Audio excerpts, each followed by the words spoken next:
Hello everyone, this is your friend Naruto Nexus 2.0 and we are back with a new fanfic. Which is what if Naruto got harem with Thankx Sakura during Wave Mission, Part 1. And if you enjoy this fanfic then please press the like button and subscribe to my channel for more fanfic like this. And now let's start the fanfic. Sakura Haruno was upset. It had been almost a week since she and Naruto had their first mission with Yamamoto and Sai, which turned out to be a failure since they hadn't been able to return with Sasuke, and since their return, Sakura had felt like crap.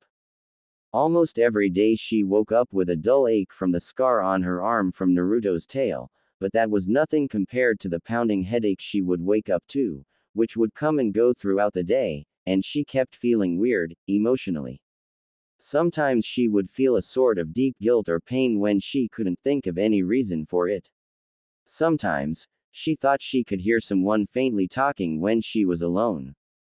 Maybe I'm just feeling bad that I couldn't bring Sasuke-kun back, she thought just before she experienced a shot of pain in the back of her head. Ow, damn it, I need some rest, maybe I should ask Tsunade-sensei about this, maybe she can help. She took some headache medicine and laid down in her bed, and thought she heard a faint chuckle as she drifted to sleep. Sakura woke without the splitting pain in her head. Instead she felt the sun on her face and a gentle breeze on her skin. Wait, I left the window closed. She opened her eyes to find she wasn't in her room, but on a hill in a beautiful enclosed garden. Below there was a small stream flowing from under one wall and around the garden, before going under another wall. There were strange, unknown, but beautiful flowers all around, and even though the sky was thick with clouds, she could feel direct sunlight, and atop the hill she was on was an unbelievably large sakura tree in full bloom. She felt compelled to investigate this tree, and when she got closer, she saw a dark hole among its roots. What is this place? She got closer to the hole, and found a strange barred door that seemed like it had been forced open, a broken padlock on the ground nearby. What the hell happened here? I got tired of being locked up, so I busted out. Sakura whirled around to see herself. This her seemed older, though, and more developed under the red kimono she wore, and she seemed to have something written on her forehead, which was mostly covered by her hair, which reached to the small of her back, and seemed a darker pink than normal. But the biggest differences between them were that the older version's darker green eyes had slitted pupils, and a long, elegant red tail swaying behind her. What are you? Where am I? Sakura stammered as she stumbled back. This other her chuckled. Well, this is your mind, your soul, this place is within your own subconscious, and as for me, she smiled from ear to ear, I'm you. What do you mean you're me, and how could this be my mind? And how can you be me if you have a tail? I have this tail for the same reason I'm not locked up anymore. The older Sakura sounded angry. I am your true feelings, the parts of you that you always kept suppressed, kept locked up in there. She motioned to the broken door. I got tired of being locked up like that, tired of you denying your true feelings, of denying me, of denying your true self. So when you were stuck by the Kyuubi's tail last week, a wave of its chakra washed through here, and I grabbed some of it, and took it into myself. Her smile grew a bit feral, a new power grew in me, and I broke out of the cage you had me in. So, now I have a demon in me. What do you want? Sakura asked, getting scared. Is this the kind of thing Naruto has to deal with? No, Naruto-kun probably doesn't have to talk with Kyuubi if he doesn't want to, but we could ask him. The fox girl smiled at Sakura's confusion. We're in your head, I am a part of you, did you think I wouldn't know what you're thinking? And as for what I want you to accept me as a part of you.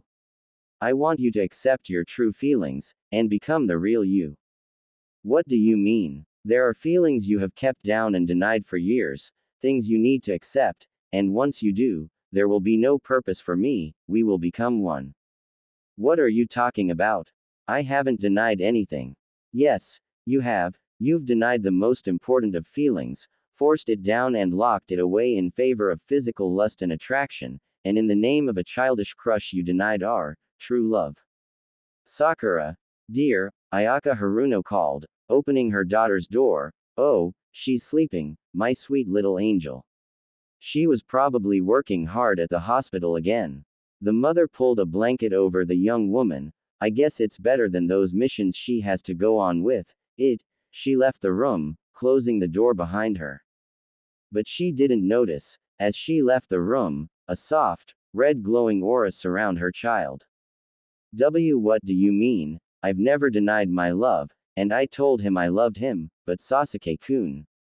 Smack! The fox girl backhanded Sakura across her face, knocking her to the ground. Don't you call that vile bastard that again, she growled, a violet aura surrounding her. Not after he betrayed our village, and definitely not after he tried to kill Naruto-kun.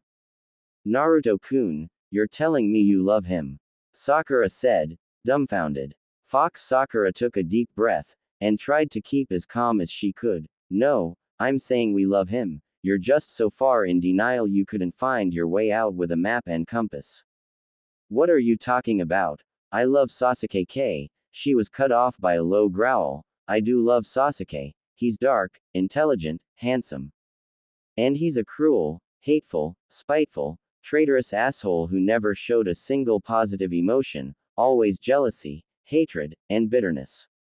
Naruto-kun, on the other hand, the older woman said with a dreamy sigh, is kind, handsome, cheerful, light-hearted, and loving, even if he's a bit dense. He never said a single bad thing about you, although Kami knows we deserved it more often than not. He has done everything he could to help us and the others, with little to no consideration for his own safety. He would happily give his life for anyone he cares about, and the fact he can trust or care about anyone after the life he lived is a miracle itself. Has Uchiha ever really done anything that didn't directly benefit him? Do you even remember when and why your crush started? When Sakura shook her head, she asked, well, do you even remember when you started to like Naruto? The fox girl smiled and hoisted Sakura off the ground by her collar, and carried her towards a small circular pond that formed along the stream. Yes, I do, now watch and remember, she said after setting the kunoichi on the ground. The fox woman dipped a finger in the water, which started to ripple and change, forming an image before them. The pond held an image of a young, pink-haired little girl, alone and crying. Little Sakura sat underneath a tree crying her heart out. A few girls, who by now had moved across the playground, had been tormenting her again. Sakura just sat with her head on her knees, trying to forget what they had been saying, when she heard a sudden scream. The girls who were tormenting her had somehow become covered in paint, one had the bucket still on her head, and all of them were colored a sickening green all over. Hey, guess little green girls won't have any reason to make of people, right? Sakura looked up to see a young blonde boy standing next to her. He seemed scrawny and underfed, and his clothes were worn and old, maybe even older than the boy himself, but he was wearing a huge smile on his face. Why did you do that? The young girl said with a confused look. What makes you so sure I did it? The boy asked with a fox-like smirk, before sheepishly scratching his head. Besides, anyone who makes a pretty flower like you cry deserved to look like a weed for a while. Did he just call me pretty? Sakura thought, turning a faint pink. I'm Sakura, Sakura Haruno, I'm pleased to meet you. The name's Naruto Uzumaki, nice to meetcha. Sakura. The girl looked up to see her mother running towards her, just before smacking the boy on the head. What did you do to my daughter? You little monster. How dare you make my angel cry, hitting the boy again before he finally ran away. Ayaka turned to see her daughter crying again. It's okay, honey, he's gone. Why, mommy? The girl screamed at her mother. I almost had a friend like Ino, why did you chase him away? She cried before she ran off. Sakura ran home, locked herself in her room, and cried into a pillow for the rest of the night. Fox Sakura sighed, a sad look spreading across her face. That was the first time we met Naruto-kun, the first time he went out of his way to make us happy, and the first time we saw how cruel people treated him. I didn't know what we felt was love. Then, We went back to the academy. We saw the way all the other girls ogled Uchiha Tem, and were dumb enough to try and fit in by swooning over him, so the other girls wouldn't make fun of us anymore. Tears started to fall from her eyes. That was a dumb move, it cost us our friend Ino, and worse, we mistreated Naruto-kun just to fit in better. Eventually, we fell for our own act. The true feelings didn't resurface until Uchiha left, and that promise, Naruto-kun made that lifelong promise, completely forgetting his own happiness for our own. She turned to the younger her. Can you think of any real reason to love the Uchiha? Any real justification for waiting for him, after all he's done? The youth had an empty look as she continued to stare into the now blank waters. After hearing all that from the fox girl, she was drawing a blank. She let out a hollow laugh. You know, I can't think of a damn thing anymore. She rubbed the check that the fox had hit and smiled, but it is kinda weird literally beating some sense into myself. Sorry, I just got a bit upset. No, it was the right thing to do, so how will this work out, with me and you? Inner Sakura smirked. I think it's already begun.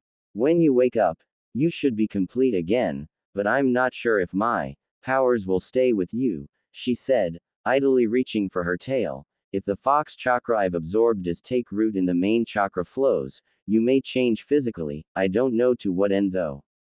Sakura pulled the inner her into a hug, feeling a strange warmth spread from her belly. I'll handle that when I need to.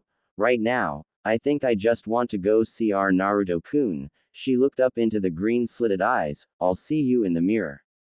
The garden then faded from her vision. Sakura woke to notice a few things. First, she herself was emitting a dimming violet glow. Second, her chest felt heavier than before.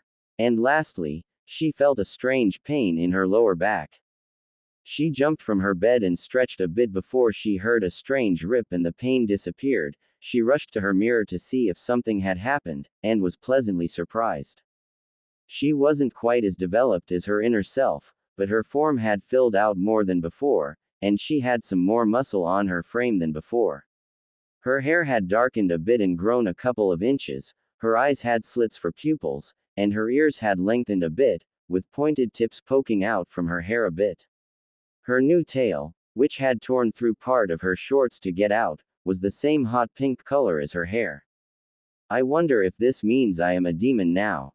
Mom is gonna be pissed, she said to no one as she headed to her window. She was almost knocked on her when she opened it and was hit with a volley of smells and sounds. She gave herself a few seconds to get used to it. I feel like an Inuzuka, she thought as she mentally sifted through the scents, trying to figure out what was what, until she came to a faint trail that smelled a bit like a mixture of river water, ramen, sweat, and a couple of things she felt she knew, but couldn't place. Kami, that must be Naruto-kun's scent, she thought when she noticed how excited the smell made her feel. Sakura jumped out of her window, heading straight for the source of this smell that made her feel so warm. Asterisk underscore asterisk underscore asterisk underscore asterisk underscore asterisk underscore asterisk underscore asterisk underscore asterisk underscore asterisk underscore asterisk underscore asterisk Naruto's place asterisk underscore asterisk underscore asterisk underscore asterisk underscore asterisk underscore asterisk underscore asterisk underscore asterisk underscore asterisk underscore asterisk underscore asterisk underscore asterisk underscore asterisk. Naruto woke, up to his ankles in water, again. This was the fourth time this week he had been pulled to this sewer since he had lost control against Orochimaru, and Sasuke had suppressed the fox, and, as every time before, he walked until he reached the large cage door. Each time he had done this in the past week, he would see the fox's outline in the back, but it wouldn't come into the light, and it wouldn't say anything, not even the usual insult or evil laugh, and Naruto would just have to wait in silence until he woke up. Not this time. Alright, Fox, listen up, either tell me why you keep bringing me here right now, or stop doing it, I don't like spending my nights here. He waited a few minutes, hearing no response he started walking out the doorway before he was stopped. Wait, Kit, the beast said before moving to the door of its cage, I want to speak with you, but I need you to come here. Yeah, and I'll bet you think I'm dumb enough to just walk into your mouth too. The great fox sighed and locked eyes with the blonde, and the shinobi saw something he couldn't place in the eyes that had always seemed to just have contempt. You have my word, as a fox, as a biju, and as your tenant, that I shall do nothing to cause you harm, Naruto. Naruto was surprised. He hadn't talked to the fox more than a couple times during his training, but it had always referred to him as Kid or Gaki. It had only used his name when it warned Sasuke against killing him, and Jiraiya had told him that according to legend, Kitsune feel bound by their own word, and unless they are released by the person they made the promise to, will do anything to keep it, and any who intentionally break that word are considered outcasts. While still cautious, he stepped closer to the door, until he was within arm's length of the bars. Once he had, the fox began to glow, its chakra wrapping around its now shrinking form and turning the water at its feet to a screen of steam. When the glow died down and the steam cleared, Naruto was surprised to see a woman kneeling in front of him, with her head pressed against a bar. Naruto, I wish to apologize, she said with a surprisingly soft voice. Excuse me. The girl looked up and locked her red eyes with his blue. She was wearing what seemed to be a small form-fitting top and short skirt that ended just above her knees, both made from a collection of fur pelts, and a short blade tied across her back. She had pale, almost flawless skin, and wavy blood-red hair down to the small of her back.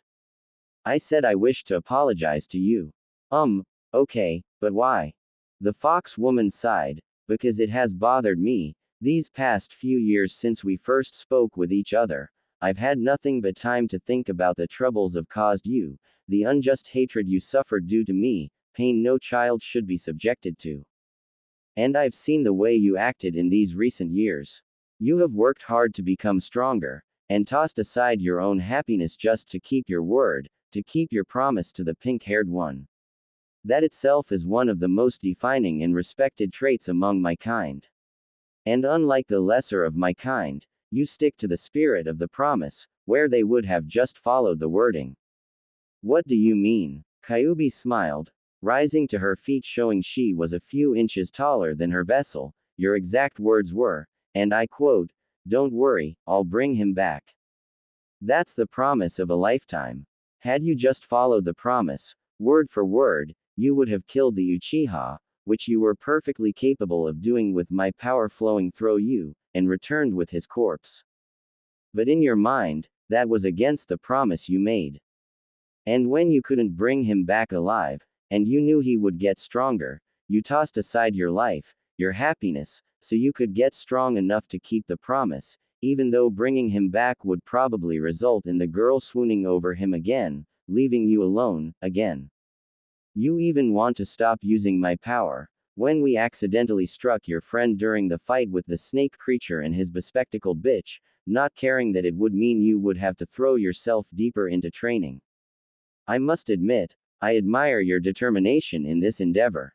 I also wanted to apologize for the damage to your medic friend. I was blinded by rage at the snake and my eyes saw someone running towards us. I thought it was an enemy. Please forgive me, she said, bowing her head again. So, if you brought me here to apologize for that, why didn't you say anything the other times I was here? Then, Kyuubi did something Naruto never thought he'd see her do. Kyuubi turned red, blushing. She took a deep breath. I have noticed a few things recently. She pointed to the paper seal of the door, which seemed to be peeling at the corners. The seal on this cage is going to fail. I don't know when, but it will happen soon. What? You mean you're going to get free soon? Yes and no, she said, and when seeing his panicked and confused look, she turned around and moved her hair, revealing a seal on her neck that bore a slight resemblance to the one Naruto's stomach. I noticed this years ago. It seems to be another seal. I didn't know why it was there until I saw that the outer seal was weakening. I suspect that either the fourth, or the Shinigami who helped him seal me, intended for the seal to change as you aged, and allow me a bit of freedom, enough to have a physical body at least, but I'm not sure to what extent. I know I will still remain bound, but I don't know if I will have my full powers, or if some will remain sealed in you, but you can rest assured that I won't attack the village again, unless you want me to.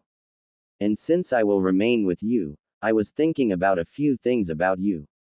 What things? Naruto asked, a bit wary of the look in her eyes. It was a bit like Choji when he saw an all-you-can-eat buffet. Kyuubi reached between the bars and rubbed a thumb across his whisker marks, causing him to shiver a bit. I've thought about you. As a young man, you're strong and getting stronger. You're kind, honest, handsome. You have many traits that are highly valued among my kind, and I thought, since we will have to spend our life bound to each other anyways, she took a deep breath and braced herself. I was wondering if you wouldn't mind taking me as one of your mates. Naruto stood there for a few moments, as he tried to process what he had learned. He could accept that the great and powerful Kyuubi no Kitsune, the most powerful of the Biju, was female. Hell, the Hokage was female. He could believe the seal was weakening, since the fox's chakra seemed to flow into him more easily as time passed. It was a stretch, but he might even understand her not attacking the village, since she was still bound to him. But this just sort of short-circuited his whole brain. He just said the first thing that came to mind. What do you mean, mate? What about Sakura-chan? He still held a place in his heart for the pink-haired teammate. I said one of your mates, plural. Naruto. She grabbed his shoulder and spun him around so his back was against the bars, and wrapped her arms around his neck before speaking softly into his ear. Naruto-kun, because of me, you missed out on a lot of things in your life. Most notable is a lack of love, and if it means you get all the love you deserve, I wouldn't mind sharing you. Besides, with your stamina, even without my help, I don't think any single mate would survive very long, although it wouldn't be such a bad way to go. She added with a smirk, before a strange look crossed her face. I believe it's time for you to wake up. We seem to have a visitor, but please, think about what I said. Don't forget, she said, reaching down and squeezing the front of his pants. Living in your body has given me a lot of intimate knowledge about it, and I can put that to very good use. Naruto let out a small moan as the redhead and the sewer faded from view. Naruto opened his eyes to his dark apartment and looked around. There's nobody here.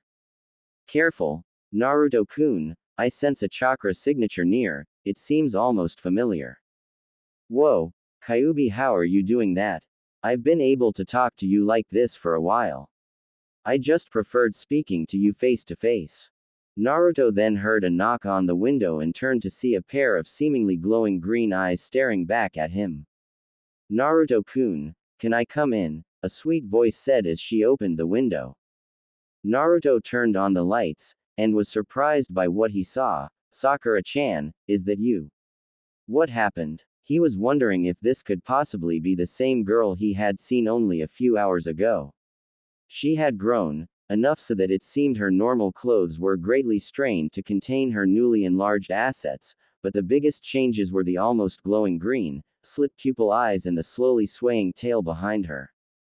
Yes, Naruto-kun, it's me. I'm sorry to bother you so late, but I just needed to see you, so much so it hurt, she said, walking towards her blonde love. Please, don't be afraid, it's really me, I've just grown a bit, she said, smiling sweetly. Kyuubi, what's going on? Do you have something to do with this? I didn't do this, at least I don't think I did. I'm not sure how, but she seems to have somehow become a Hanyu, a half-demon. This is bad, this is very bad, he thought as Sakura sat next to him on the bed, taking hold of his arm. Sakura-chan, what happened to you? Well, it's a bit of a long and crazy sounding story. Naruto-kun, do you really want to know? He nodded. Okay, you see, I've sort of kept a lot of emotions bottled up in my life, and kept them locked away in a corner of my mind, and I bottled things up for so long, they developed a mind of their own, and became a second me. Until last week, she was locked up in my mind, but when I was hit with the Kyuubi's chakra, she took some of it into herself, and it grew, until earlier tonight, when she broke out and confronted me. She showed me the mistake I've been making for the years, and when I accepted her, accepted my true feelings, the ones that were suppressed for so long. I became one with her and, it seems, the Kyuubi chakra she had absorbed. What do you mean? What feelings are you talking about, Sakura-chan? She looked at him and smiled, happy tears falling. Love, Naruto-kun, love for you. I, Sakura Haruno, love you, Naruto Uzumaki. I love you with all my heart and soul, with every fiber of my being. I want to be with you forever, no matter what. She started to rub against him, one of her hands moving towards his groin. I want to have your children, to watch them grow into strong shinobi while we grow old together. Sakura. Wait, he yelled, trying to keep control. He sighed when he saw a sad look in her eyes, as he cupped her cheek and calmly spoke. Sakura-chan, you have no idea how happy it makes me to hear you say that, and I would like to be with you, but not like this, and I don't mean the way you look, but I can't be sure if this is really you, or if Kyuubi has affected your mind. I want to be sure this is what you want. We can go to Kobaa-chan in the morning, and get you checked out, to make sure you are alright. But, even so, are you sure about this, Sakura-chan? If you are with me, things could get bad for the both of us. People will think that I, the demon, corrupted the Hokage's apprentice in order to get power, and they will hate and insult you for joining with me, and they may even hate you more than me. To them I was never human, but you would be a human who abandoned her race to become a demon. Are you sure that's what you want? To be hated and feared, ignored and insulted, for the rest of your life? Sakura didn't even blink. Naruto-kun, as long as I can be with you, I couldn't care less about the village. I know you didn't do this, and I know you aren't someone who would do something like this to get power for yourself, like the Uchiha bastard. And if they do anything stupid, like try to hurt you, I will pound them so far into the ground, not even the most powerful Earth Jutsu master could get them back. Naruto smiled and sighed. Well, then we will go see Kobaa-chan in the morning. You can stay in my bed, I'll take the couch and... No, I want to stay with you, tonight. Just because we won't sleep together, doesn't mean we can't sleep together. Sakura said as she wrapped her arms around his waist and pulled Naruto into the bed. Besides, I don't want to leave you side tonight, and I think I will sleep better if you're with me. Okay, she said as she laid him down and started nuzzling into his chest, deeply inhaling his scent. Fine, but let's just sleep, the blonde said, defeated and tired, as the two of them drifted to sleep, neither noticing a red light emanate from Naruto's stomach and make contact with Sakura. Sakura felt water on her back when she heard Naruto yell, "How is Sakura here, Kyuubi, what are you up to?" Sakura started to pull herself up when a female voice spoke, "Naruto-kun, I just wanted to do a quick check on her myself, before you took her to the sake woman." Sakura stood and saw Naruto talking to a woman who was on the other side of a large barred door, and they seemed to be in a sewer of some sort. "Naruto-kun, where are we?" "Oh, Sakura-chan, you're awake, well." The woman interrupted in a voice that was strong and full of authority. "Sakura Haruno, you are currently within the mind of our beloved Naruto Uzumaki, and I am the great Kyuubi no Kitsune, the most powerful of the 9 Biju. I have brought you here because... Hey, calm down, you're gonna scare her." The fox woman sighed. "I'm sorry, Naruto-kun." She turned back to the guest. "As I was saying, Naruto-kun was worried about your recent changes, so I thought I would check on you myself before you went to visit your master tomorrow. Now step closer to me." Sakura was a bit hesitant. On the one hand, this was a demon who had almost destroyed her entire village, and had struck her down barely a week ago, but on the other hand, if she hadn't been hit, she may not have had her revelation so soon. The fox protected Naruto when she needed to, and it looked like Naruto trusted her. Sakura walked to the cage and the redhead placed her hand on Sakura's forehead, and a slight glow enveloped them for a moment, and Kyuubi released her hold. "Well, do you know how this happened to Sakura-chan?" Kyuubi thought for a moment, before looking to Sakura. "When you met this inner you, where were you?" "Well," she said, "it was in my mind. It was this beautiful enclosed garden with a giant sakura tree, and there was this door with a broken padlock that she said was where she was stuck until your intervention. Kyuubi faced Naruto. If I had to make a guess, I would say that Cell was a natural equivalent to my seal. It represented a mental block she had containing her emotions, and her chakra flow was slightly altered in that area of her mind. Slow flow of chakra went into that area, but not out. It was only normally used to keep her emotions bottled up, but when some of my Yuki got in, it couldn't flow out like it normally would. If it had, it would have simply joined her chakra flow and acted like a poison like it normally does in humans. But, stuck in that block, like water in a stagnant pond, and joined to the other her, it grew in her, nourished by her human chakra, but diluted by it as well, until eventually it fused into her main chakra coils, and changed her into a Hanyu. I'm afraid it can't be reversed, and I don't think it has truly changed her mentally, although you may still want to visit the slug woman. I think personally that this is nothing but an improvement. She turned to the new Hanyu. As a half-demon, your human abilities should be enhanced. Your energy reserves should increase greatly, and since it is the chakra of a half-demon as opposed to full demon Yuki, your normal human healing jutsu will still work, so you wouldn't have to learn anything new. In fact, because yours is that of a human and a demon, it should work even better on Naruto-kun here than anyone else. With your larger reserves, you may need to work on your chakra control again, but that strength of yours should increase greatly, as well as your normal, chakra-free strength. Your senses should be enhanced as well. Sakura finally spoke up. I noticed that on my way here. There were all sorts of sounds and smells and sights. I could see just fine in the dark. I could hear so much better, and I could pick up Naruto-kun's scent trail from all the other peoples in the village. Hey, are you saying I stink, Sakura-chan?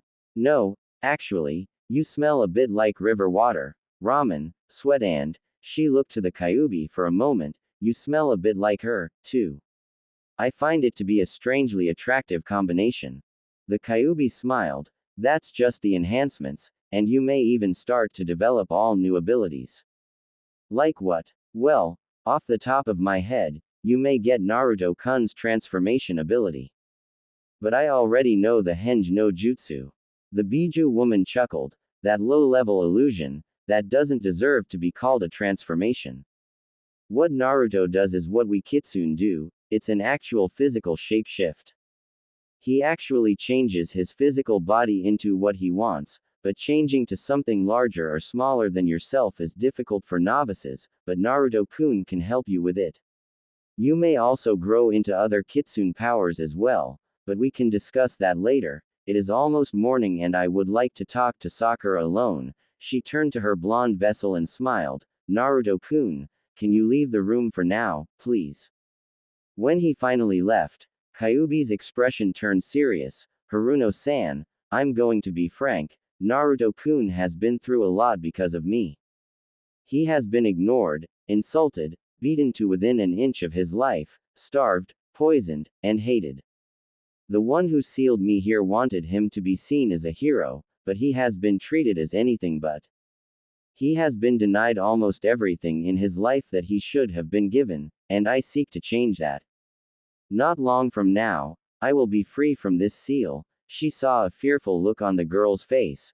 Don't be afraid, I do not want to do anything that would make Naruto-kun's life harder, unless the villagers try something stupid, in which case they won't live long enough to regret their mistake.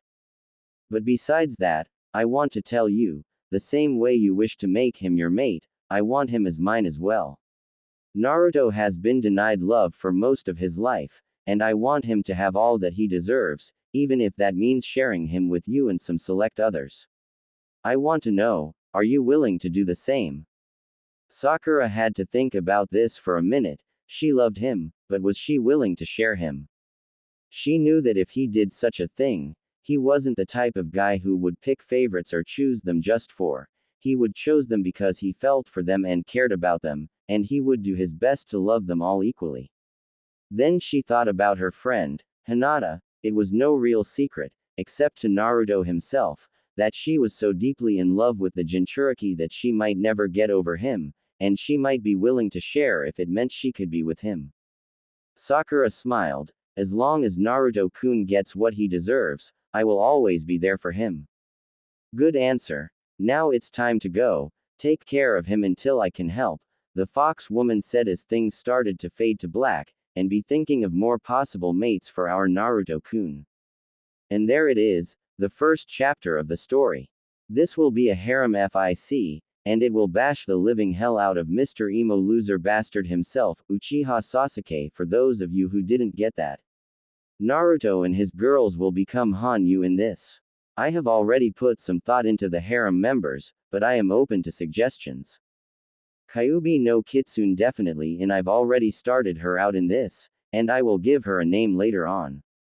Sakura Haruno definitely, and she has already changed species for him, and she will probably be ostracized by her family for that. No way Naruto would leave her out after that.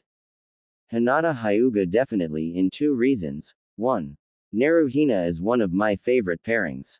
2. Given recent developments in the manga, I just can't see her with anyone else. Isaribi definitely, and I like the girl, in human or fish form. She won't be cured yet, and that will affect her Hanyu form and abilities. I also want to use her because, as a filler character, I can have a lot of leeway as to the way she acts. Moegi highly likely like Isaribi, I can have some leeway with her actions, plus I think she's cute, and I can't find anything with her, which I think isn't right. Don't worry, the transformation will help her develop a bit. Tsunade likely, if I do include her, the Hanyu transformation will lower her physical age to a reasonable point.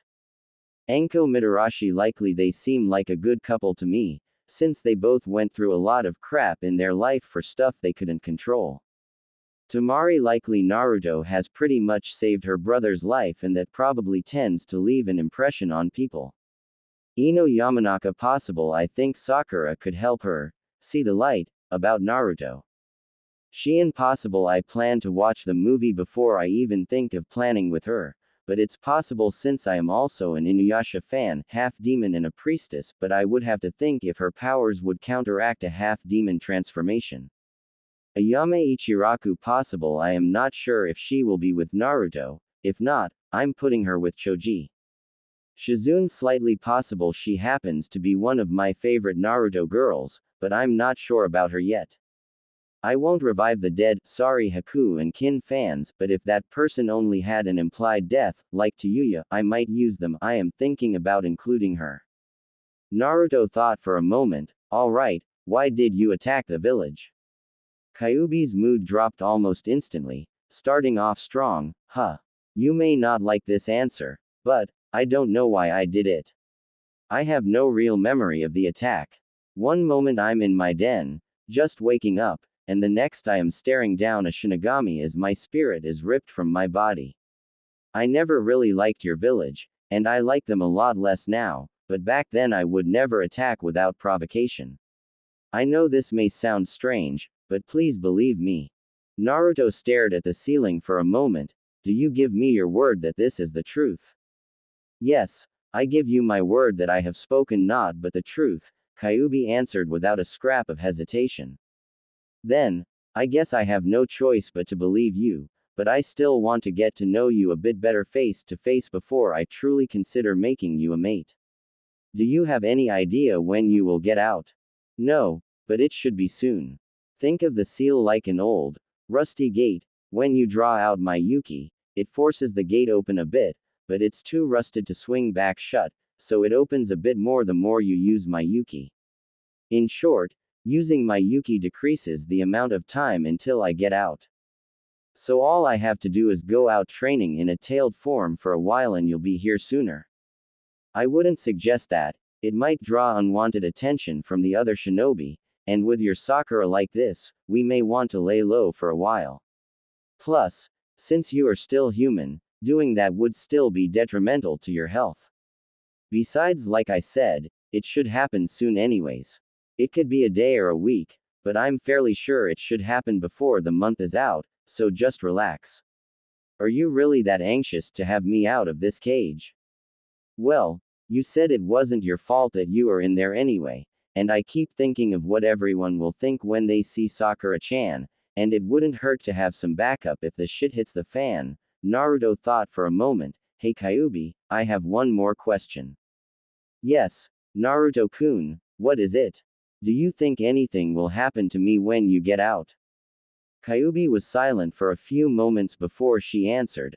I'm not entirely sure. I would assume that we would maintain some sort of connection through the seal, since I would still be bound, and we may still be able to communicate like this within a certain range, but other than that, I can't be sure. Perhaps part of my power may stay sealed within you to reinforce my bindings to you. Maybe my release would trigger a transformation like your friends. Great. That is all I need, another reason for them to call me a demon. Don't worry too much. No matter what, you'll still have me and Sakura and whoever else you make your mate. Naruto sighed, and whispered to no one, like anyone else would want to be with me. He suddenly felt a hard pinch in his stomach, and looked down to see Sakura, wide awake with her chin on his chest and an upset look in her eyes. Naruto-kun, I don't want to hear you talk like that again. Any girl would be lucky to be part of our new little family with you. She giggled a bit at the surprised look on her beloved's face. Kyuubi talked with me about her plans, and I support them fully. And I know for a fact that there are girls who want to be with you as much as I do. Naruto blinked for a moment. What? Who? Sakura got a playful look on her face. Hinata. She took a moment to enjoy the confused look he wore before she continued. You may not have noticed, but she's been head over heels for you for years, even before we graduated. That's why she always blushed and fainted around you. She is just too shy to tell you herself. Are you messing with me, Sakura-chan? She's the heiress of one of the biggest clans in the village. Sure, she's real nice and all, but why would she want to be with an orphan like me when she could? Ow. Sakura had pinched him again. Naruto, I told you not to talk like that again. She wants to be with you for the same reason I want to, because you're a sweet, loyal, handsome, trustworthy lunkhead. The only difference is that she saw it a lot earlier than I did. She just couldn't bring herself to tell you. She was probably afraid you would reject her. I've also seen another girl a couple times when she was in the hospital. She seemed to know you and she blushed a lot when she talked to Tsunade Shisho.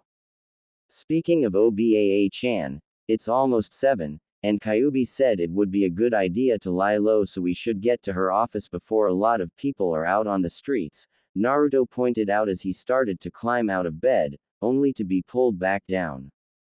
Can't we stay like this a while longer? Sakura whined as her arms wrapped around his waist, and started to grind against him. I can think of a few things we can do for a while, she added with a seductive smirk. It took a lot of willpower for him to push her away. Sakura-chan, I told you, even though Kyuubi's checkup made me feel a bit better, we still need to see Obaa-chan about this. It's not every day a highly trained medic nin gets slit pupils and sprouts a tail.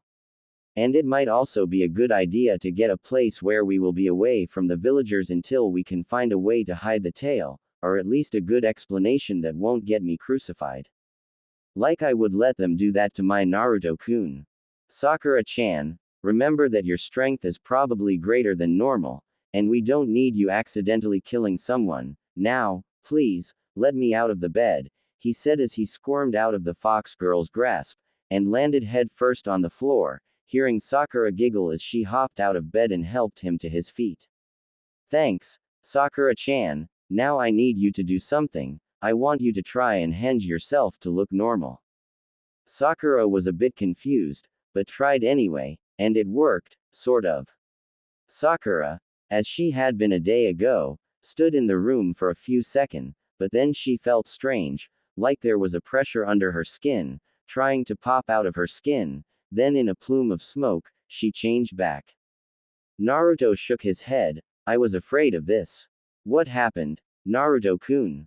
It's like Kyuubi said, you can do a physical transformation like me instead of a normal henge, but since you don't have any practice with it, then you can't hold it very long yet. He moved towards a closet. I guess we need something else to hide the tail. He reached in and pulled out a gray zip-up hoodie and showed it to her. do you think you can fit the tail in this? She tried it on, enjoying the scent set into the fabric, and it fell to about midway of her hips, so Sakura wrapped her tail around her waist to look a bit like a fuzzy belt. Naruto looked her over a bit before he reached back into the closet and grabbed an old pair of goggles. Here, try these on, we need to hide your eyes too. She put them on and he pulled the hood over her head, to hide her ear points. Are you ready to go? She nodded and they headed out. To their credit, they made it about halfway to the Hokage Tower without incident, but then they came across a wandering drunk. Well, if it isn't the little demon brat, he looked to Sakura, and who's this then? Hick, did you finally find some willing to go for a bastard fox? Naruto just took Sakura by the arm and tried to lead her away, only for the drunk to stumble back in their path. Hey, don't you ignore our betters, punk, he slurred, poking Naruto in the chest. That is, until Sakura took his fingers in her hand and crushed them, leaving the man screaming on the ground. Let's go, Naruto-kun, she said as she walked away from the pained man. Naruto grabbed her by the hand, making her blush a bit, and led her away as fast as he could towards the Hokage's tower. Tsunade wasn't in the greatest of moods. It had been a good day. First, the night before Shizune had been cleaning the office as Tsunade finished her paperwork, but the assistant had completely missed the sake stash in a desk drawer. Tsunade thought it was strange she would miss such an obvious place, but dismissed it as tiredness. Then, on her way home, Tsunade found 2,000 ryo caught under a rock. And since I don't know any conversion rates, I am using the yen conversion, so that would be about $20, and a bit further down the street, a store had her favorite brand on sale. And finally in the paper this morning and found she had won a small lottery. Now she was just waiting for the other foot to drop. All this good luck means something, and it can't be good. A knock came to her door. Speak of the devil. Come in. A blonde head poked in. Tsunade-sama, can I talk to you for a moment? Naruto asked as he stepped in the room. A shiver ran down her spine. It was never a good thing when he called her anything but Obaa-chan. What did you do this time, Naruto? Dye the Hyuga's hair. Itching powder in the Anbu armor. Did you switch Kakashi's porn with a medical textbook? Just please don't get mad. Promise me. She hadn't seen Naruto like this in a while, not since he had broken a commemorative serving set she had been given. She nodded and he motioned someone with goggles and a hoodie on into the room. Shisho, I want you to promise me you won't hurt Naruto-kun. This isn't his fault. The voice came out of the hood. Tsunade was too curious about what they were so worried about, and given that this person she now knew was Sakura had called him Naruto-kun, she took a guess. Please don't tell me you got her pregnant. Naruto turned bright red. Sakura seemed to space out for a moment, imagining the little foxes that could be, before giggling a little. No, Shisho, Naruto-kun said he won't do anything until you confirm that I am okay after the changes that occurred last night. Tsunade knew she would regret it, but had to ask, what sort of changes? Sakura took off her hoodie and goggles and unfurled her tail. Tsunade was silent for several minutes before she calmly walked to her door and looked out to her assistant. Shizune, cancel all the appointments for the rest of the morning, and allow nobody else into my office until I say otherwise, understood? Hi, Tsunade-sama. She could tell her master was serious about this as she closed and locked the door, and Shizune wasn't about to argue with her. Tsunade sat back down at her desk and took a few moments to collect her thoughts. Neither Naruto nor Sakura willing to break the silence. I want you two to explain what the hell is going on here, right now. Sakura began with her story of meeting her inner self, the revelations, the transformation, and her meeting with the Kyuubi, at which point Tsunade reached in her desk and pulled out a bottle of sake and poured some. When Naruto told about Kyuubi's parole, Tsunade decided to forego the saucer and down the entire bottle. So, you're half demon, Sakura nodded, and you might become one when Kyuubi gets out. Naruto nodded, and within a month, the demon who was sealed after attacking this village will be free. He nodded again, an attack she claims to have no memory of. Another nod, and Tsunade rubbed her temples to try and stave off her oncoming headache. Naruto, go wait out in the hall. Why? Because I'm going to give Sakura a physical. Now go, she said as she led him out the door. She pulled a folder from her desk and spent the next half hour completely inspecting Sakura from head to tail, paying special attention to the tail in her head, and making notes in the folder. When she was finished, Tsunade reached into her desk and pulled out a scroll and unsealed a few sets of clothes. Me and Shizune usually keep some clothes in the office, just in case, find something that fits and then I'll bring Naruto back in.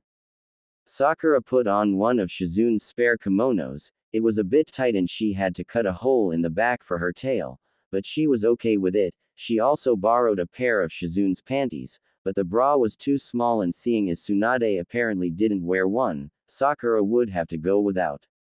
Tsunade moved to the door when Sakura stopped her. Shisho, do you think you could help explain this to my mom after this? She doesn't really seem to like Naruto-kun, and I think it might be a good idea to have you there. Tsunade nodded and opened the door. Naruto, you can come back in, and Shizune, call for Ayaka Haruno to come here, and let me know when she arrives. Hi, Tsunade-sama, the woman replied as her boss locked the door again. Naruto and Sakura sat on a small couch at the side of the room as Tsunade spent a few moments looking over her notes before she looked to the teens. Well, Naruto, it seems Kyuubi was right.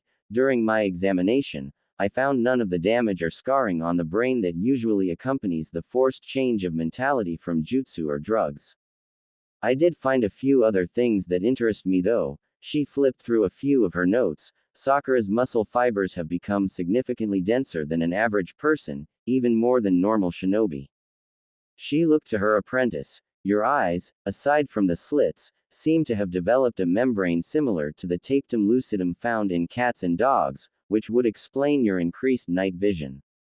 And your senses of hearing and smell seem to be almost on par with most Inuzuka clan member. I didn't notice any major abnormalities with your internal organs, but it seems that your metabolism has sped up to a level near Naruto's, so you will need to eat more than before. Your chakra flow seems a bit more erratic than usual, but that would be expected with the sudden increase in your reserves. You'll be fine, physically anyways. My only suggestion would be to take it easy for a day or two so you can get used to this, and you should eat a lot over the next few days, especially fatty foods, since the sudden physical growth seems to have depleted your body's fat stores. She closed the folder. Now I would assume you know what this sort of thing would mean for the both of you. Your life is only going to get harder from here on out.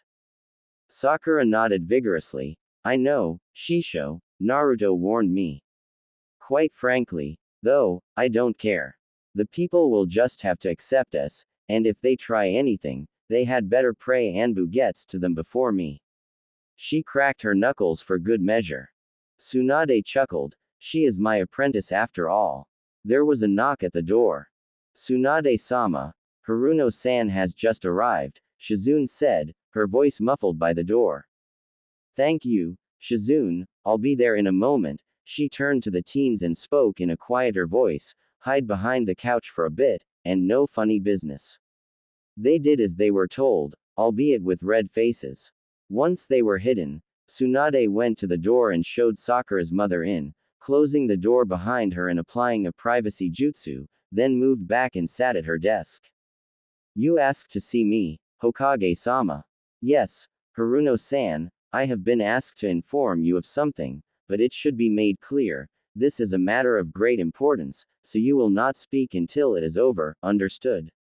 Ayaka nodded. Naruto, Sakura, you can come out. Ayaka turned to see the young man she detested with every fiber of her being.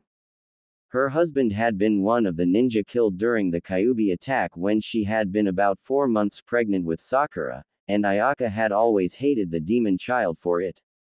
She had never told her daughter about her father or his admittedly mediocre ninja career, fearing she would lose Sakura the same way. Ayaka tried to hide her anger, but then she saw who was behind him. Tsunade had called her Sakura, and this woman looked like her daughter, but she was different than she had been the night before. Ayaka took a few moments of silence for her mind to process what she was looking at before she launched herself at the only male in the room. Naruto, who was caught off guard and didn't want to hurt Sakura's mother, was knocked back a bit by a solid hit to the jaw, before the woman was restrained by one of Tsunade's shadow clones, screaming, "What the hell did you do to my daughter, you demon bastard?" "Mom, please calm down," Sakura pleaded. Ayaka looked her daughter in the eyes, the strange, new eyes. "Sakura, my little angel, what did that beast do to you? Did the bastard force himself on you? Did the damn fox trick you into something?" "Mom." Sakura was getting upset with her mother, who promptly shut up. "Naruto-kun didn't do anything, and stop insulting the man I love." Love. He's the bastard who killed your father." Smack. Ayaka was on the ground, a red imprint of her daughter's hand on her cheek. Sakura was shaking. "Mom, Dad died fighting the Kyuubi, not Naruto." Her mother looked surprised. "I've been working with the Hokage, did you think I wouldn't try to learn about my own father? And despite your beliefs, and most of the villagers, Naruto is not Kyuubi. Even with the way he has been treated, he is a kind, loving, and loyal man. I wanted you here so you could understand that. I hoped you could get past the stupid grudge you have against him and see the one I love, who has saved my life, and the villages, tons of times. Please, Mom. Don't call me that," Ayaka almost whispered. "Don't you dare call me that again. You chose a demon over your own kind. You've become some demon's whore." She locked eyes with the Hanyu. "You are not my daughter." She moved to the door, never looking back. "As far as I am concerned, Sakura Haruno is dead. She was killed by the Kyuubi bastard, the same as her father." Ayaka left as Sakura fell to her knees and broke into tears, and Naruto held her in his arms as she sobbed into his shoulder.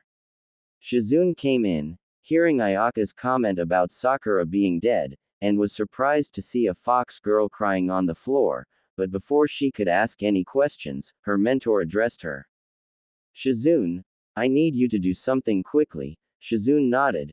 "Go to the Haruno household and take a couple of storage scrolls with you, and get all of Sakura's things before her mother decides to burn them or something, understand?" Another nod, but she still looked at the weeping girl. "Go now, I'll explain when you return." Shizune disappeared and Sakura's sobs started to lessen a bit, but her tears flowed like rivers onto Naruto's jacket. "I'm sorry, Sakura-chan, I really am."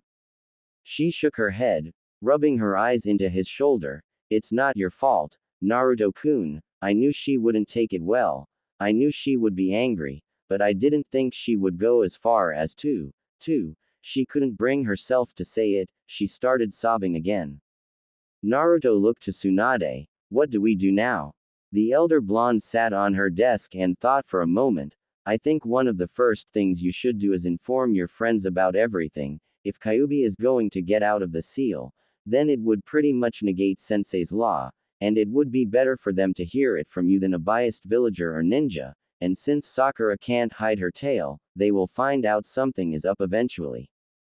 Naruto looked worried. "It'll be alright, they're your friends, and it may be a lot for them to take, but I am sure they will stay your friends." "When should we do this?" "They are all in town right now, although as I understand it Asuma's team is working on something at the intelligence division. I can have them all here in a few hours. I would suggest you go get something to eat, and maybe help Sakura adjust to her new form." Naruto nodded and turned the young woman in his arms. "Sakura-chan, do you want to get some Ichiraku ramen?" Sakura looked up with red eyes. Part of her has still crying from her mother's reaction, and part of her wanted to stay like this with Naruto a bit longer. Her stomach roared and she nodded in embarrassment. "That sounds good, Naruto-kun." Tsunade cracked a small smile as she sent a few small messenger birds out to retrieve the rest of the rookie 9, "Then the two of you get going, and make sure Sakura a lot. And it might be a good idea to put the jacket and goggles back on, at least until you can tell your friends, then you can have some help if things get out of hand." Sakura agreed and put the hoodie and goggles back on as she hid her tail and, clinging to Naruto's arm, made their way towards Ichiraku Ramen. Hinata Hyuga was already close to the Hokage Tower when the small bird gave her a message to meet with Tsunade in about an hour. Having nothing better to do, and feeling that it was better to be early than late, she simply decided to wait outside the Hokage's office. If nothing else, perhaps I can talk to Shizune-san, or maybe play a little with Taunton. Hinata looked to the door and on reflex, hid herself behind a pole. At the door was her dream guy, Naruto Uzumaki. She could see that he had grown a lot since he left. He was taller than before, not a giant, but not the height-challenged person he had been before. And he looked a bit buffer as well, this though bringing a deep shade of red to Hinata's face, but something else she saw made her heart sink, a strangely dressed young woman. At least Hinata thought it was a woman since she seemed to be wearing a kimono under the jacket, was clinging tightly to Naruto's arm. Who is she? Old habits kicking in, Hinata started following them, letting her targets get far enough ahead before she would advance a bit. She still couldn't tell who this strange woman was, and contemplated using her Byakugan, but decided against it. Maybe she keeps covered for a reason, she thought as she continued her stalking. Sakura and Naruto were almost to Ichiraku's, and Sakura was thinking. She had noticed the scent of someone who was following them. It smelled a bit like fresh flowers and medical supplies. That really narrows it down. Of the people I know, it could be Shizune, Ino, or Hinata. Shizune is probably still getting my things and I don't think she's around actual flowers enough for it to smell this strong.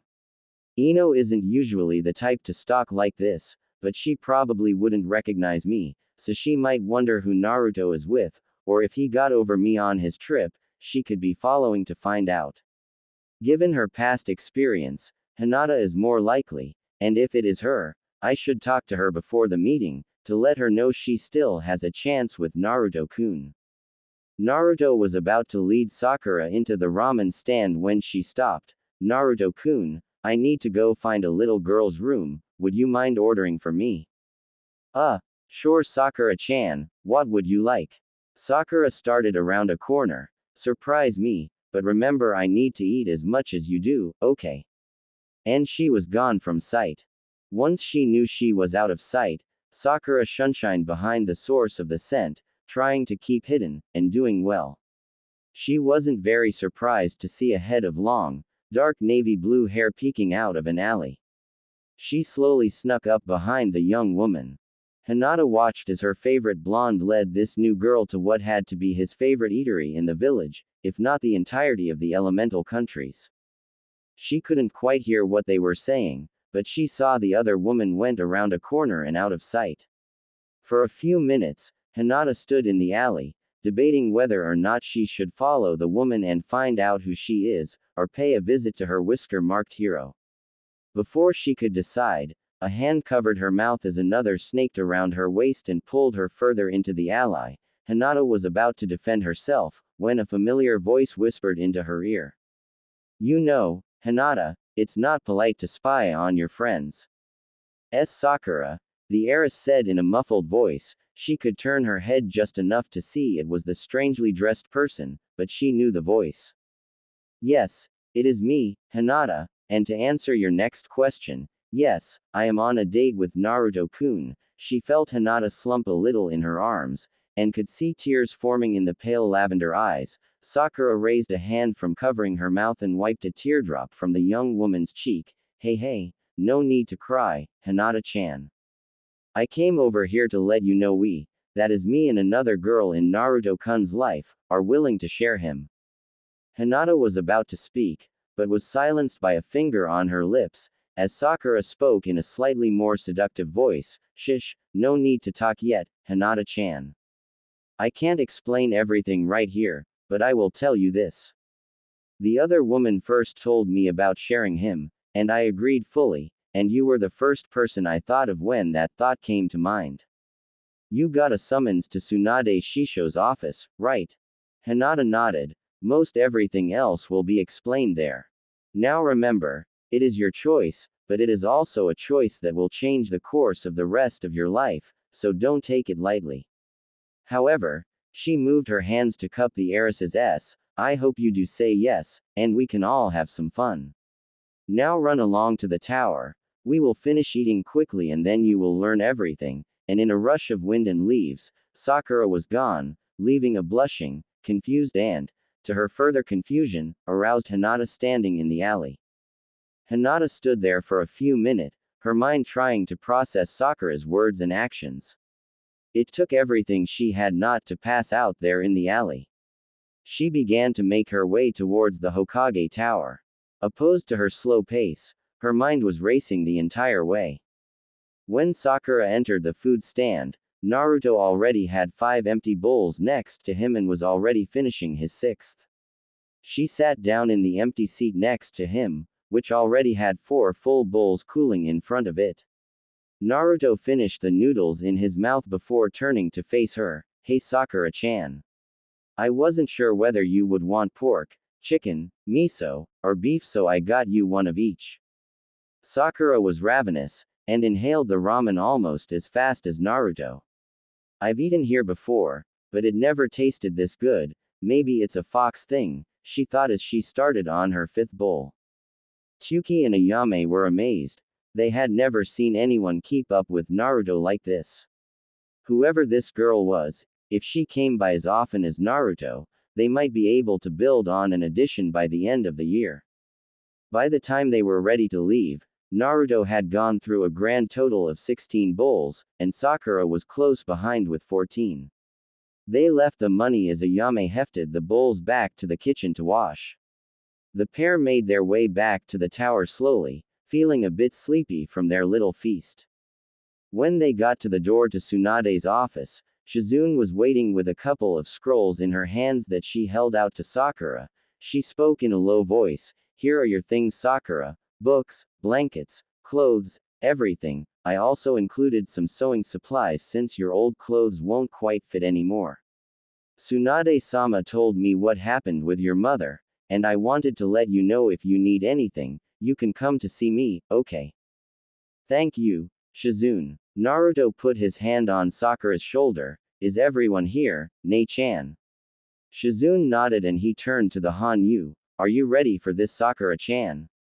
"Ready or not, we need to tell them. If things get bad with everyone else, it would be good to know who our real friends are." Shizune opened the door and motioned them in, following, and she closed the door behind her, applying a privacy seal.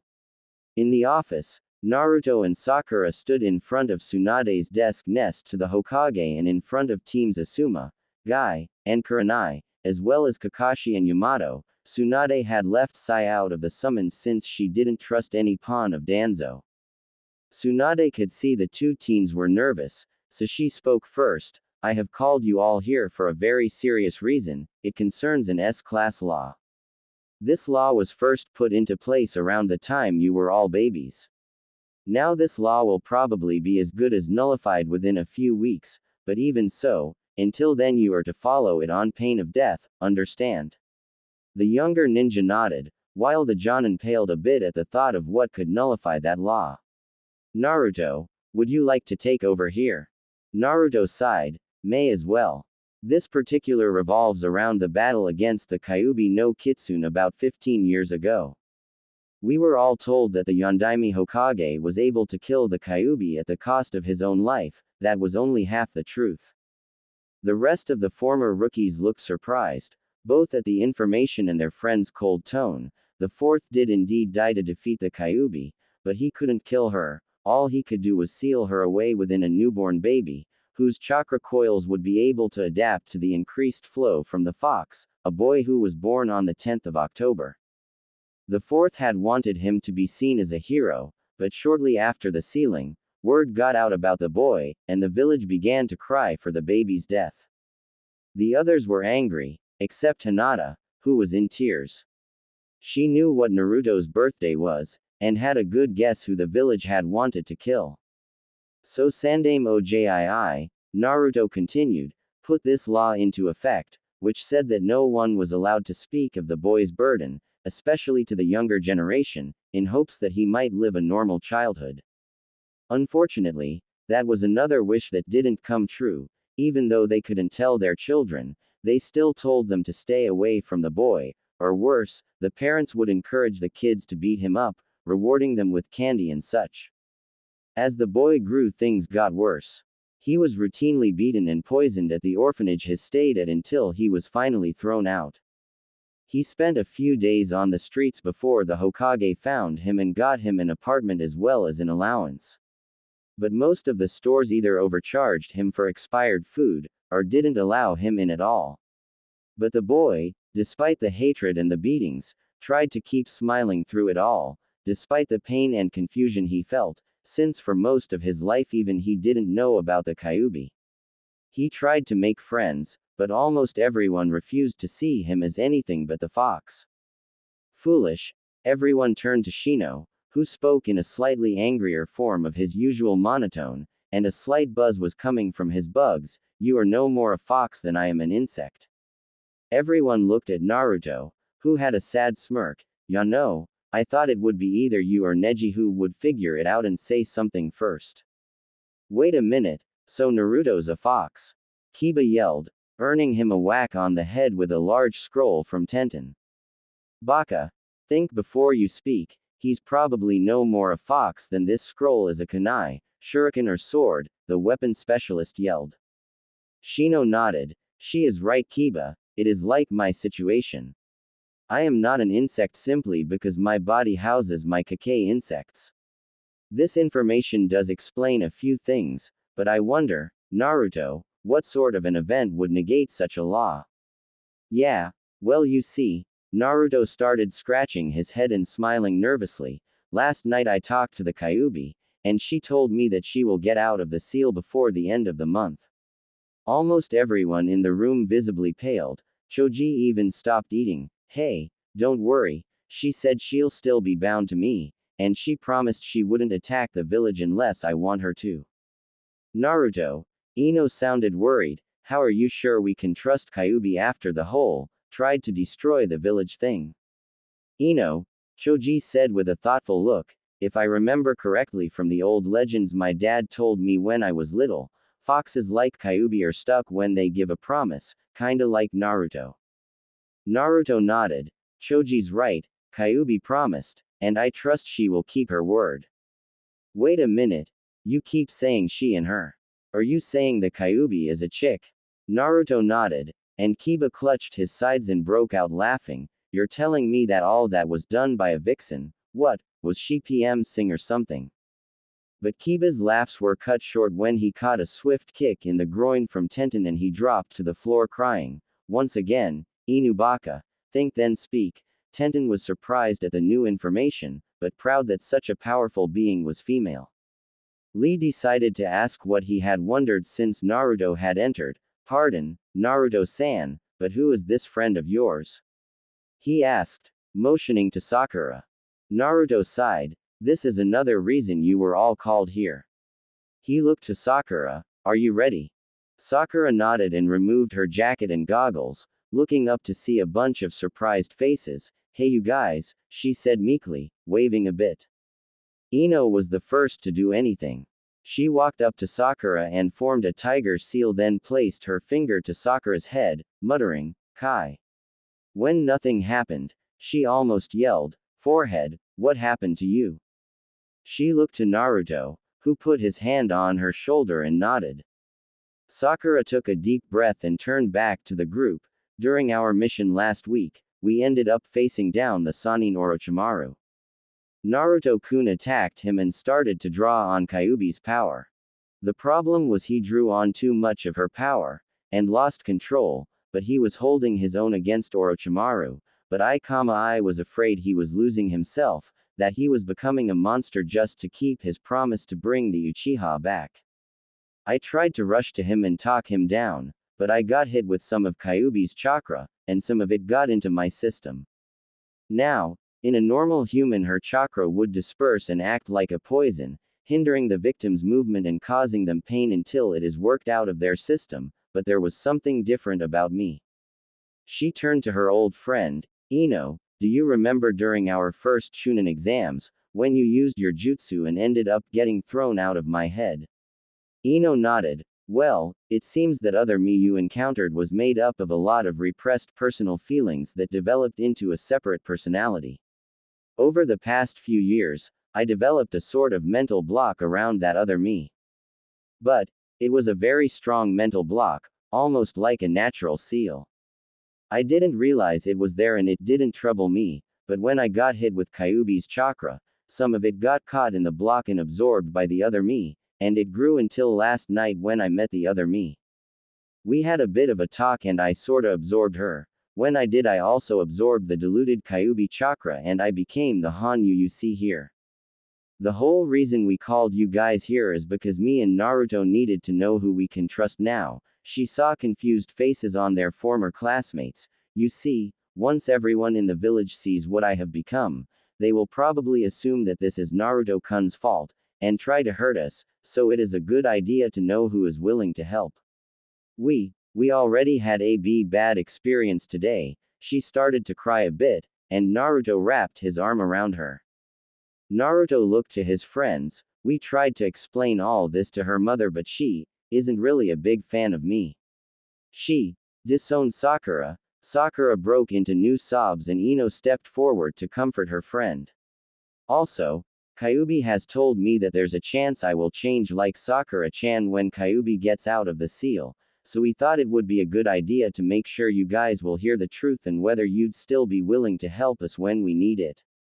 Neji looked a bit deep in thought. Naruto, there's something I don't understand. Can't you and Sakura hide your changes with a henge? Naruto shook his head. We already tried. When Sakura-chan changed, she sort of lost the ability to use some of her jutsu in exchange for some fox abilities. She can't do a normal henge like you guys, but she can do an actual physical transformation like me.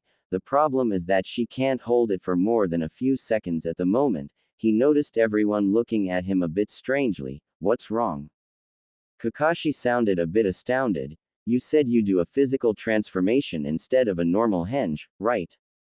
Naruto nodded. I guess it was kind of the same problem I had with the Bunshin. Not enough chakra control and I just plain suck at genjutsu. Kurenai shook her head. So you force a change on your entire biological structure. Naruto scratched the back of his head. It was easier, and Kyuubi said I can because she's in me.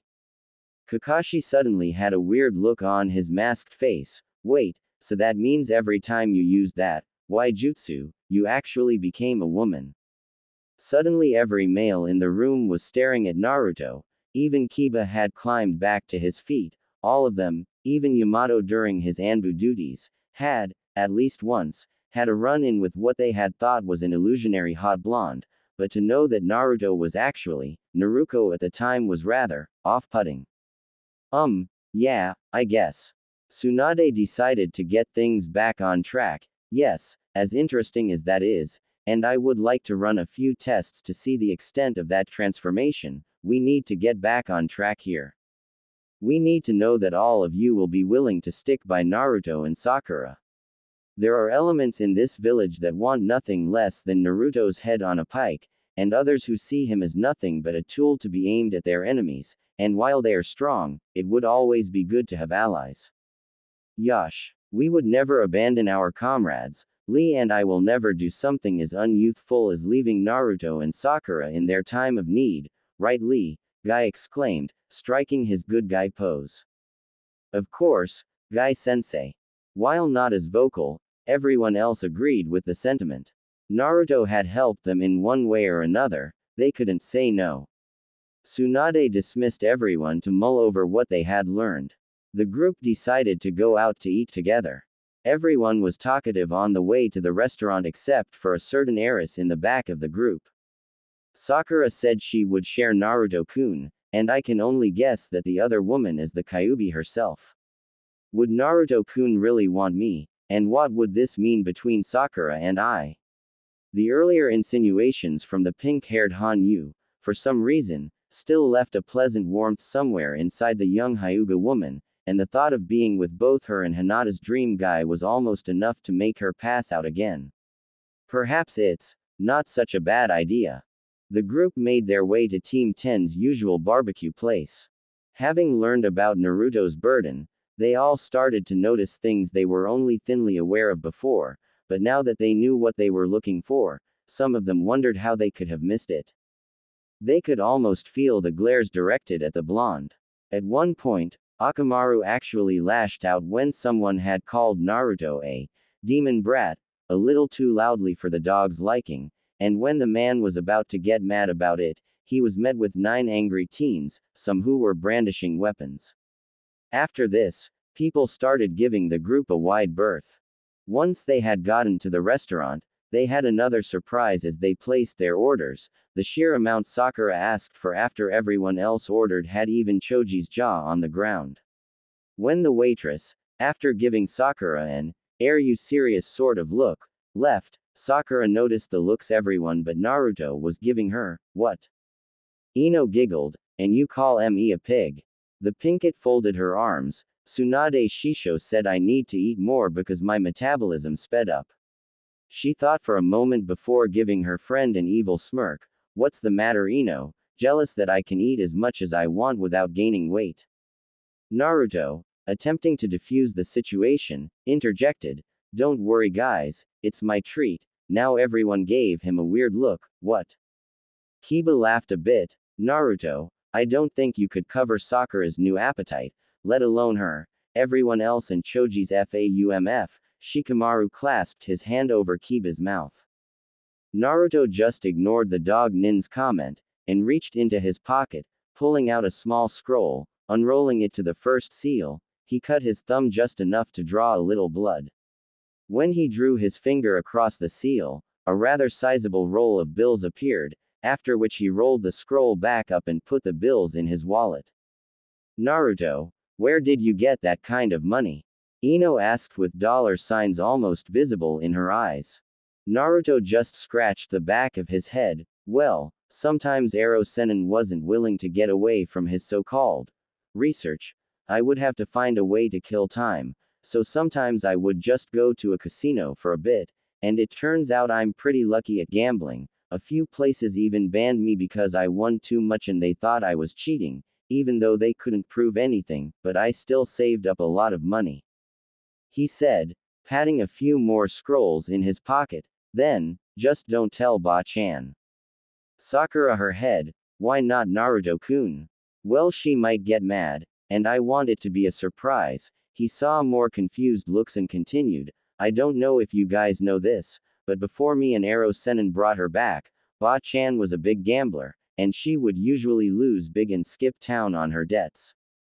Tsunade-sama would never. Tenten started, but was cut off by Naruto.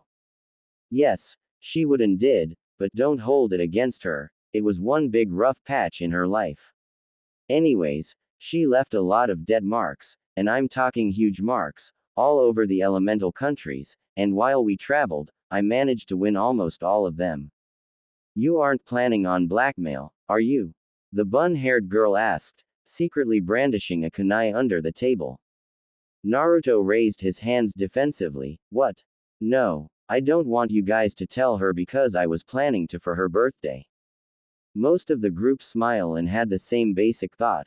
Classic Naruto, he has marks that could get him anything he wants, and he just gives them to her as a gift. When the food was brought to the table, Sakura ate surprisingly slower than Naruto had seen her at Ichiraku's. Sakura-chan, is something wrong? Is your food okay? Sakura looked up from her plate. No, it's great, I was just thinking, she trailed off, a sad look growing on her face. Ino saw this and took her friend's hand. It'll be okay, Sakura, we're here for you. Naruto put his arm on her shoulder. I think we need something to get your mind off this. Since you'll be staying with me, we should do some shopping. I mean, I've been gone for almost 3 years, and even back then I didn't spend most of my time in there, so if you'll be staying, we could spend some time fixing things up, some new furniture, and maybe you could get a few other things you might need. It'd give us something to kill time. I'll pay, of course. That sounds great, Ino all but shouted, dollar signs almost visible in her eyes. A little shop therapy will do you some good, Sakura. Kiba snorted, Naruto, I know we said we'd stand by you, but if you're going shopping with the girls, you're on your own. Last time Ino dragged me to help her shopping, I almost broke my back carrying her bags, Shikamaru added, soon ducking a pepper shaker from said blonde. It'll be fine, guys, I have clones for that. I think the biggest problem is which store to go to. The others looked down, except for Hinata. Maybe I could come too, she said quietly. Most wouldn't risk upsetting the Hyuga clan. Thanks, Ino, Hinata, Sakura said with a smile. Maybe together we can get Naruto out of orange. Hey, Naruto groaned, what's wrong with orange? Naruto-kun, I know you like the color, but you're making yourself a target. Ino snorted, I bet you just want to get him out of his clothes. Fwump. Hinata had enough and passed out, whacking her head into the table. After the rest of the guys had left, and the girls had managed to revive Hinata, they were off for some shopping. They didn't get much in the way of furniture, just a new dresser, couch and, at Sakura's insistence, a king-size bed. When Naruto pointed out the apartment wouldn't fit both beds, she just replied with a smirk, I guess we'll just have to share the new bed. Once Naruto's clones had taken those away, Ino and Sakura literally dragged him off for new clothes with Hinata following closely behind. Naruto learned two things real quick. 1. Girls really like clothes, and 2. You should never question a girl's fashion sense. After finally deciding to just go with the flow, the girls had picked out a few new sets of clothes for him, as well as some for each of them. They soon headed back to Naruto's place. Ayaka looked from an alley with a couple friends of her late husband as the demon and his whores walked up to his den. They would have to wait for the right time, corrupt as they may now be. It would be a bad idea to hurt either heiress. The small group waited in the shadows, preparing to strike. The girls were greeted at the door by a delicious aroma. They found a few clones working in the kitchen. Naruto, you can cook. Ino stammered. What? I lived alone most of the time, he shrugged. An arrow senin made me learn so I wouldn't just eat ramen. It smells good, Naruto-kun. Thanks, Hinata, the blonde said with a smile.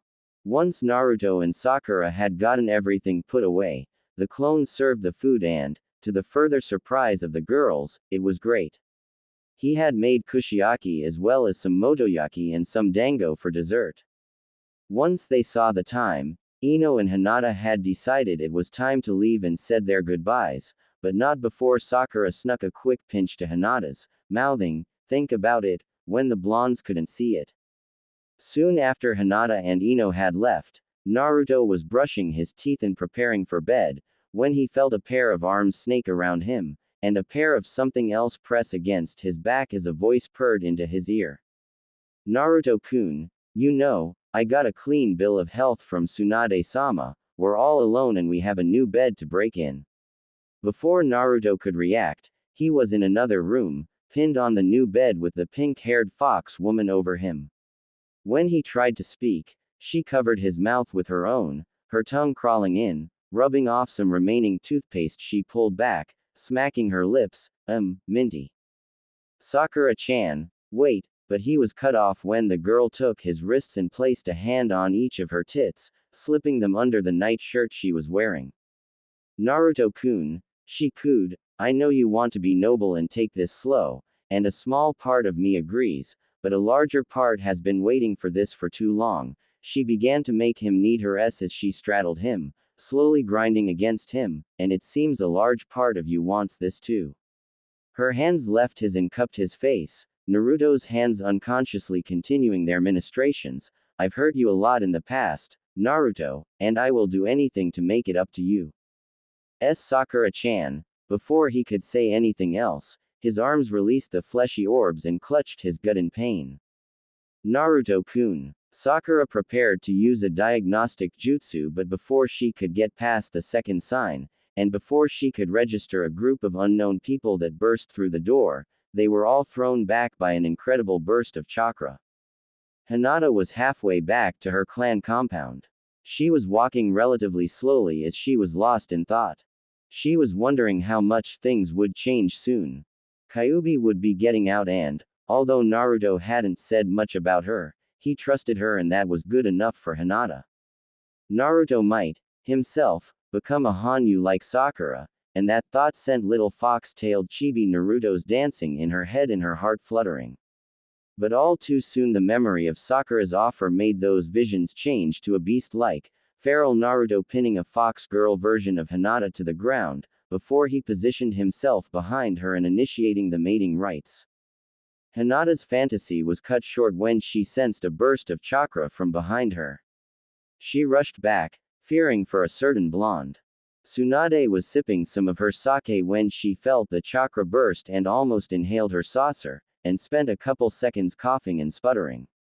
She looked out her window. Naruto, damn it, can't you keep out of trouble? She called Shizune and headed out. Ino was closer to home as she thought of something she never believed she would think. She was getting a bit jealous of Sakura. Naruto had been so caring and accommodating to the girl, and hadn't even flinched at the idea of shopping with them, or shelling out the cash.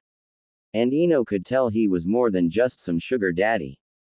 She had to admit, Naruto had turned into a damn good catch. He had money, he was strong, he was connected, nice, cheerful, and, from what she could spy when he was trying on new clothes, he was built. Sure, he could be dense, but nobody was perfect. Why can't I find a guy like that? She asked herself, almost wishing she had snatched him up in the academy. She could only wonder how Hinata would take it once this sunk in. Her thoughts were cut off by a chakra spike as she reached for her door. Fearing trouble, she moved for the source. Naruto found himself in the sewer scene of his mind, staring at the cage, Kyuubi. What's going on? He yelled. Before the fox girl could answer, there was a voice behind him, a high-pitched but gravelly voice, as if the proctor from his first Chunin exam inhaled a helium tank. Stop the bloody yelling, will you? Naruto turned around, looking for the source of the voice, but couldn't see anything. Down here you little shite. Naruto angled his eyes down a bit to see a talking skeleton at about waist height wearing a black robe. If it had eyes, it seemed like it would be glaring at the blonde. Who are you? I am Greg, the Grim Reaper, and don't laugh. The little creature added quickly. Naruto blinked for a minute. What's a Grim Reaper? Greg covered his eyes and shook his head. A Grim Reaper is one who takes the souls of the living when they die. You mean a Shinigami? Greg muttered something about stupid Japanese, as he thought out loud and scratched his head. Let's see, Shinigami, death god. Yes, I would say that fits, and it sounds a whole shitload better than Grim Reaper. He muttered to himself, yes, I am a Shinigami. Naruto felt a chill in his spine. I'm not dead, am I?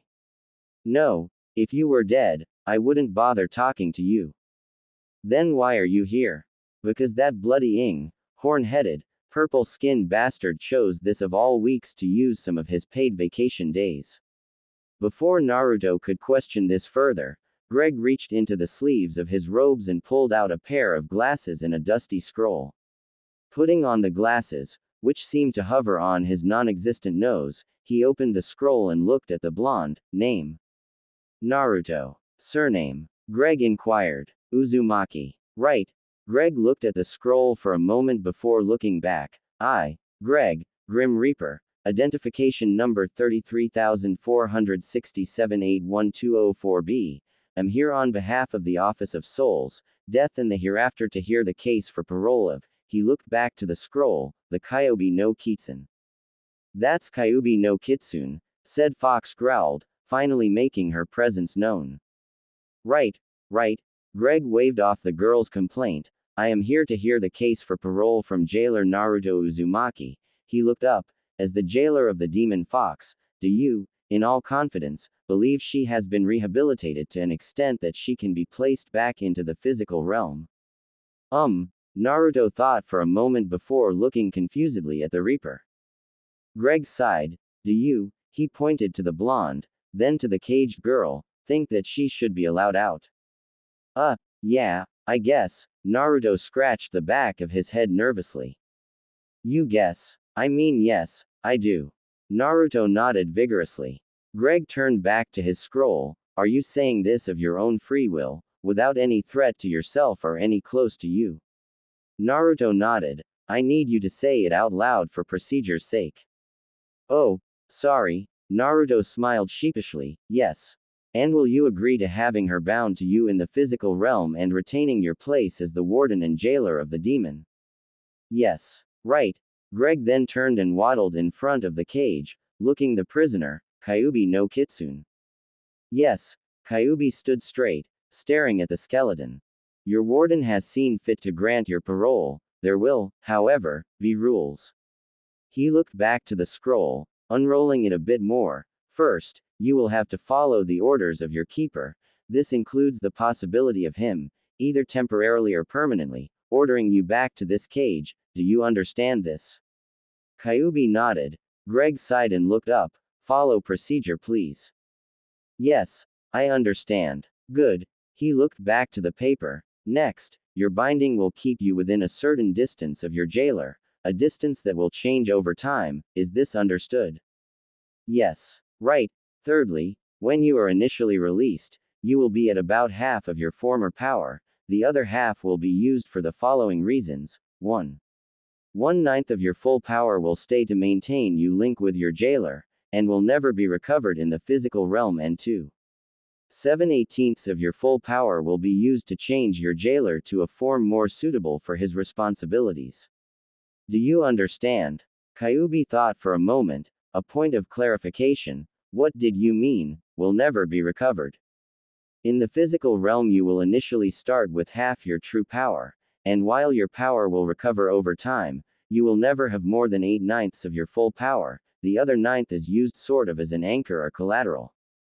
Kyuubi thought for a moment. I understand. Finally, if your physical body is destroyed, you will automatically return to this cage until your strength is recovered to a point where you can reconstitute yourself. However, should your jailer die, you will follow suit. Do you understand? Yes. Good. He turned back to Naruto. Hold out your hand. Naruto did, and the bone finger pricked his, drawing blood. Greg ignored the reaction and held out the scroll. Sign here, here, here, date here and here. Naruto went with it, signing his name in his blood, and soon Kyuubi repeated the process. Once that was finished, Greg pulled another scroll from his sleeve and handed it to Naruto. A copy of the paperwork for your records. He then pulled a large scythe from nowhere. Now let's get this shite finished. I have to pay a visit to that smart-ass squirrel soon, and he swung the blade into the paper seal. The last thing Naruto saw was a bright flash, and the last thing he heard was, bloody fucking squirrels. Ayaka Haruno was on the verge of shitting herself. She and her allies had smashed their way into the demon den, only to be knocked on their collective asses by a blast of chakra. They then heard something behind them and turned to see the two corrupted whores from earlier behind the Hokage herself and her assistant, both glaring at the uninvited guests. The attention was diverted, however, by another flash from the demon. When their vision cleared, standing above the demon was a slightly taller, well-endowed redhead. This woman had 9 tails swaying dangerously behind her as she glared down at Ayaka. After a moment, the redhead smiled in a sadistic way. Hello, bitch. Under the glares, and upon seeing 9 tails behind the woman, Ayaka lost control, fainting, shitting and pissing herself all at once.